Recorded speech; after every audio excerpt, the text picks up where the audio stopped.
kuncinya orang usaha itu kan harus tukar tadi, berdoa dan berdoa. Diimbangi dengan apa? Senang bersedekah. Karena dengan memberi kita akan menerima. Semakin banyak kita memberi, kita akan semakin banyak menerima.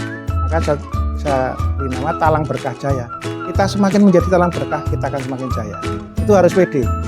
Sangat bermanfaat sekali.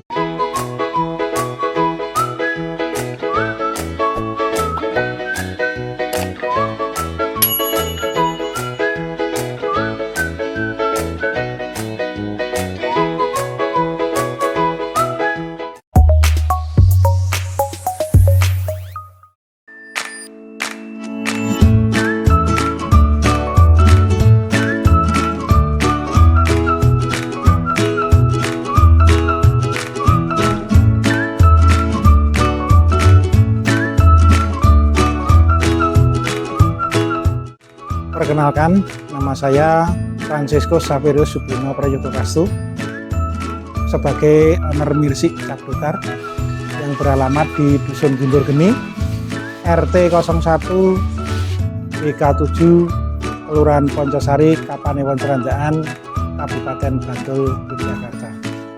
Sebenarnya saya mengawali usaha itu dari tahun 90. Di tahun 90 saya melintang di sopir bajai dulu. Saya nyopir bajai di Jakarta, pulang, saya pernah ngamen juga karena ditunjang oleh pendidikan yang hanya pendidikan rendah, jadi saya tidak punya kemampuan untuk pekerja kantoran.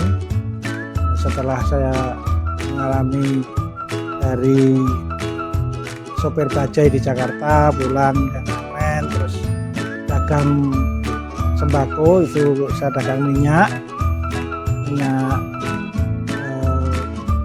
goreng, terus lama-lama melangkah ke tepung di tahun 2000, sekitar 2006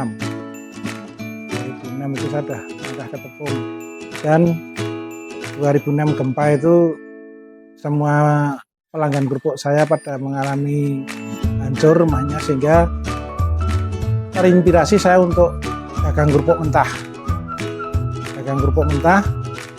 Setelah itu dari kerupuk mentah saya mulai merambah lagi dagang tepung, dan saya supaya tepung di pabrik-pabrik kerupuk. Di tahun 2009 saya jatuh total, hancur, jadi saya banyak tertipu. Terus saya punya ide, karena di Bantul itu terkenalnya dengan mie ledak, saya tertarik dengan mie kesehatan.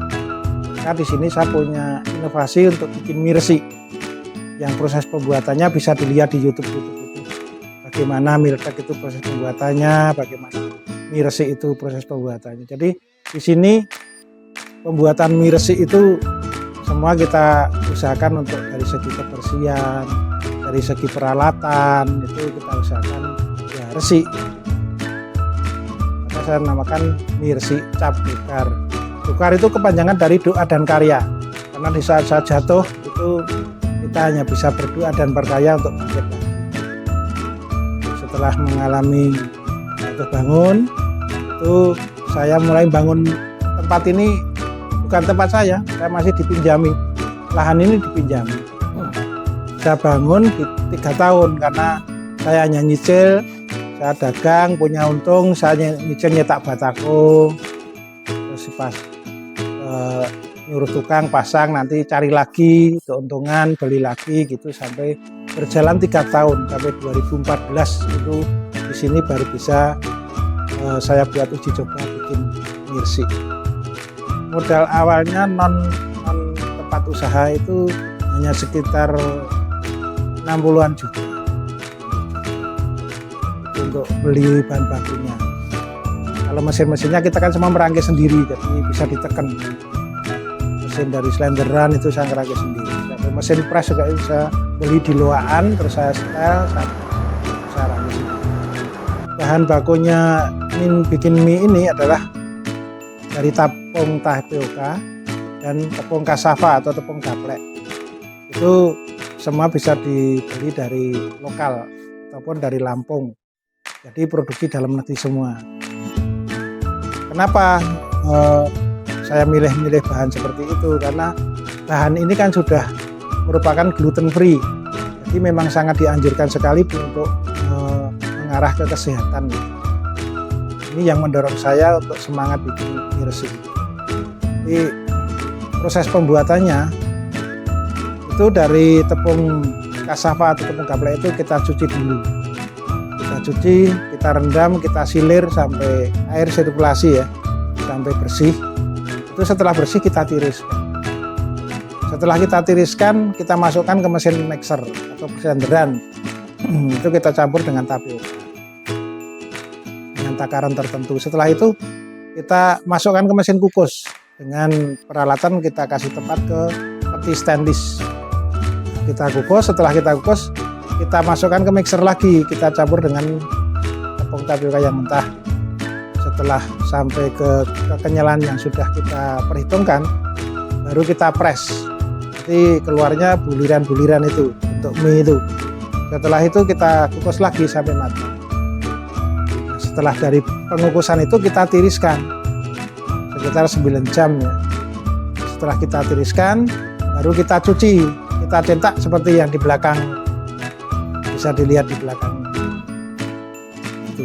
Setelah kita cetak, kita masuk ke dalam penjemuran karena di sini masih mengutamakan matahari, mengandalkan matahari ya, kita masih manual istilahnya. Jadi warna mie itu tergantung dari cuaca. Tadinya cuacanya panas bisa kering sehari, warnanya cerah, tapi nanti kalau musim hujan ya warnanya pasti agak hitam karena bahan bakunya adalah singkong. Proses pembuatannya aja. Jadi kalau kita yang terkena mie letek itu kan udah dari zaman dulu kala ya, jadi tahun 1920 itu ada pabrik bakmi yang masih pakai tenaga hewan. Itu ya terkenanya dengan mie letek. Maka saya punya inovasi baru, saya pengen bikin mie resik itu juga. Harapan saya orang itu nanti akan bertanya-tanya sendiri dan akan penasaran sendiri apa itu mie letek dan apa itu mie resik. Jadi setelah orang itu tahu prosesnya, tahu produksinya, mungkin dia bisa menilai apa itu mie resik. Kalau tentang bahan bakunya sedikit berbeda. Kalau persaingan mie resik sama mie letek, kalau sudah sering mengenal, ya persaingan sebenarnya nggak terasa. Karena orang sudah punya pasar sendiri-sendiri. Orang yang fanatik sama mie letek dia akan mengarah ke mie letek, orang yang sudah fanatik ke mie resik akan mengarah ke mie resik. Tapi kita perlu tekankan bahwa di sini mie resik itu sudah mengandung berbagai sertifikat yang sudah saya kantongi. Saya sendiri pribadi saya punya sertifikat PKP, jadi penyuluhan keamanan pangan. Jadi barang yang saya produksi itu benar-benar sudah harus bisa diterima oleh khalayak ramai. PIRT izin edar saya sudah punya, logo halal saya sudah punya, hak paten saya sudah punya, terus dari HAKI sudah punya, sudah ada, Jogjamat sudah. Jadi kita sudah mau memasuki era kemasuk ekspor. Jadi di antara pabrik-pabrik yang ada, kemungkinan besar dan baru saya yang bisa mendapatkan izin-izin itu. Jadi kalau untuk produk mie Dokar ini, kita memproduksi sekitar 17 kental sampai 2 ton. Tapi perlu diketahui bahwa bikin mie resik ini itu tidak tiap hari produksi. Jadi sekali produksi itu makan waktu 3 sampai 4 hari, bahkan bisa sampai 1 minggu. Karena masih tergantung cuaca tadi. Kalau panas seperti ini, karena ada bantuan dari panas Merapi ya, kita sehari kering. Berarti kita butuh waktu 3 hari. Tapi kalau enggak hujan panas bisa 1 minggu sampai 10 hari. Untuk pemasarannya, kita pemasarannya dulu waktu pemasaran pertama saya door to door. Banyak orang menerima dan banyak juga yang menolak. Cuman dari situ saya nggak patah semangat, saya perkenalkan dan saya gratis di mana-mana. Itu butuh perjuangan yang ekstra benar-benar semangatnya tinggi untuk menghasilkan. Akhirnya bisa diterima di semua pasar rakyat. Terus untuk yang pemasaran itu kan dibagi 2 antara online dan offline. Yang online itu kita melalui Tokopedia, yang offline itu diambil oleh para tengkulak. dan kita hanya fokus produksi. Saya sekarang tidak mengarah ke pemasaran, jadi pemasaran sudah dipegang oleh reseller. Online dipegang anak saya, khusus online, terus yang untuk offline itu ya dipegang para reseller. Ya cash and carry. Jadi kita nggak ada target harus sekian tidak, karena yang namanya mencari duit kan tidak gampang juga. Jadi kalau saya target harus sekian, kita nggak sampai hati ya. Jadi intinya kita bikin sistem pasar duluran. Ya kita memang menciptakan tempat usaha ini kan kayak pengennya menjadi sesuai apa yang saya produksi. Nama produksinya kan Talang Berkah Jaya. Saya kepengen menjadi talang berkah bagi siapapun. Jadi tenaga-tenaga di sini yang saya ambil itu bukan dari ijazahnya, tapi dari skillnya. Dia skill bekerjanya bagus. Saya di sini saya pergunakan. Pas seduluran sama-sama bekerja di sini, nggak ada juragan, nggak ada karyawan. Jadi sama-sama bekerja. Dari pengambilan tenaga itu ada yang dari lain daerah, ada yang dari daerah, jadi macam-macam. Karena kalau kita ngeblok dari satu daerah, nanti kendalanya kita di saat mau produksi, terus tetangga ada apa istilahnya kerja bakti atau orang hajatan, itu nanti nggak masuk semua. Jadi kita juga merupakan kendala ini. Maka kita ngambil dari beberapa daerah, kita silang. Ya dari itu ada bagian-bagiannya. Dan nanti setelah dia dari mulai produksi sampai akhir itu dia sudah selesai kewajibannya, nanti dia masuk ke serabutan. Jadi di sini nggak ada kamu harus ini, kamu ini. Jadi kalau yang di sini, kalau yang pinter ataupun kepengen dapat duit banyak ya melalui pindah-pindah pekerjaan. Ada yang sistem borong, ada harian, ada. Tadinya saya sebelum memproduksi mie ini, saya berpikir karena tepung itu kadar airnya kan 10%. Terus dibikin bakmi ini kan bisa 14-16%. Perhitungan saya kemarin dengan bikin 1,5 ton atau 2 ton itu bisa menjadi lebih dari 2 ton. Tapi kenyataannya di praktek lapangan tidak. Karena di sini banyak kerusakan. Jadi bikin 2 ton itu kadang-kadang cuma jadi 350 bar, 375. Karena di saat kita nyelender, di waktu tepung dicuci udah banyak yang kebuang. Untuk kita selender banyak yang jatuh, nggak mungkin tak jatuh kita ambil lagi untuk dicampur lagi. Seperti yang di belakang ini juga banyak yang hancur, banyak yang tidak digunakan lagi. Itu hampir 20%. Saya sebenarnya bukan anak dari orang kaya, tapi saya banyak anak dari orang yang nggak punya. Jadi kakak-kakak saya pun nggak ada yang sekolah tinggi. Paling tinggi kakak saya perempuan itu cuma SD. Saya bisa lulus SMP itu karena jadi batur atau jadi pembantu seorang dokter di daerah Sentul, Jogja. Itu saya disekolahkan di Marsudi Luhur. Itu sebenarnya sampai di SMP. Setelah SMP orang tua nggak mampu lagi, karena kita nggak, istilahnya ngikut orang sudah 3 tahun, sudah jenuh. Saya lulus itu sudah nggak mampu sekolah lagi, dan akhirnya saya malah melintang di dunia ngamen, nakal sedikit lah. Akhirnya saya juga terus ngamen itu saya transmigrasi ya.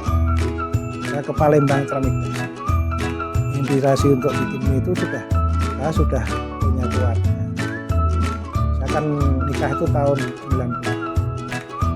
Dari tahun 90 itu saya sudah mulai apa yang saya dapatkan pengalaman dari Jakarta, di sana dengan kuat kerasnya kehidupan. Itu saya pulang hanya membawa modal AKE. AKE itu aktif, kreatif, inovatif, dan konsisten. Itu yang saya pegang untuk mengawali dari usaha. Jatuh bangun saya jalan.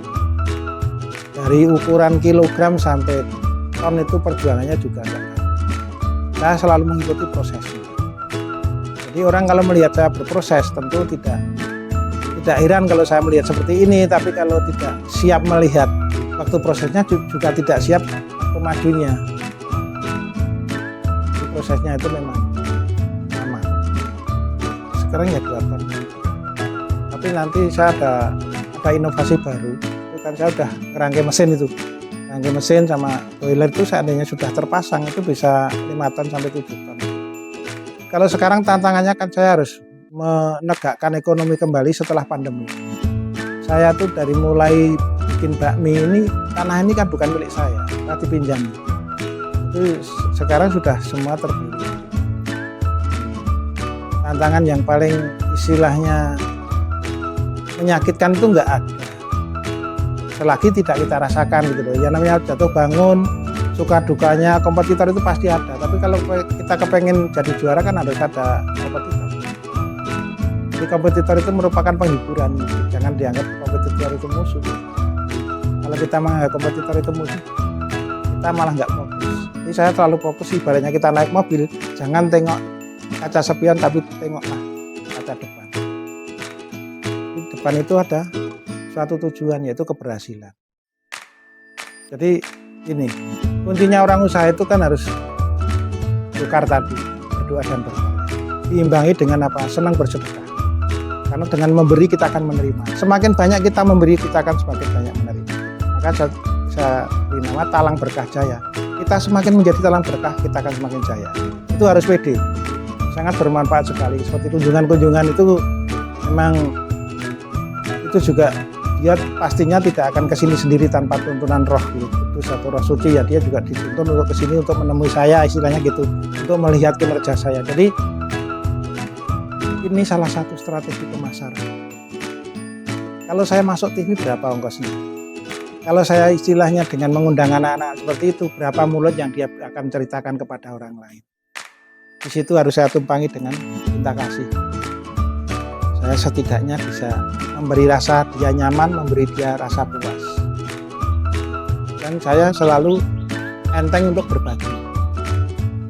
Kebanyakan orang punya ilmu kan iman-iman ataupun tidak mungkin untuk dibagikan. Kalau saya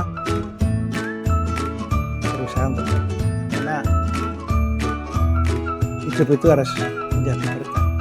Ya berbaginya saya untuk seandainya orang pengen jadi nggak punya usaha, pengen usaha, itu nanti saya arahkan akan dia makanya apa dulu, karena di sini tempatnya curhat, tidak hanya produksi mie. Jadi dia seandainya pengen buka kuliner juga kuliner, tapi kalau untuk yang ini kan saya serahkan yang tahu resepnya, formulanya kan anak saya. Jadi tentunya yang sedang saya jalankan untuk satu proses bikin mie memang saya rahasia. Nah, tentang formula, kalau tentang membikinnya saya kasih. Untuk resepnya ya otomatis semua pabrik akan punya resep sendiri-sendiri. Tapi kalau untuk berbaginya apapun. Baik, akan saya ceritakan sedikit mengenai mie Resi Cap Dukar ini. Ini adalah mie gluten free yang siap untuk menggantikan beras dan terigu. Jadi bagi yang diet, bagi yang asam lambung, bagi yang lemah, bagi yang kepengen yang sedang sakit diabetes itu bisa mengkonsumsi ini. Ini sudah ada cara memasaknya di sini. Ini kemasan 250 gram. Untuk masaknya, ini saya juga memproduksi bumbu raciknya. Jadi tentunya di sini sudah halal juga. Jadi semua yang saya racik, saya sudah mempunyai izinnya. Dan ini untuk sendok takarnya. Bagi yang kepengen buka kuliner, silakan menghubungi saya. Nanti akan saya pandu sampai bisa. Baik, saya sampaikan kepada siapapun saudara-saudara semua di seluruh Nusantara di luar negeri yang melihat menyaksikan tayangan ini, saya bersedia untuk menjadi tempat curhat. Tentunya tempat curhat bagi pengusaha yang kepengen bangkit dari tidurnya, kepengen berusaha. Silahkan menghubungi saya di nomor WA 0877 390 40 377 atau di channel Mbah B Official. Kalau untuk toko online-nya di Tokopedia, toko Sido Katon Official. Terima kasih.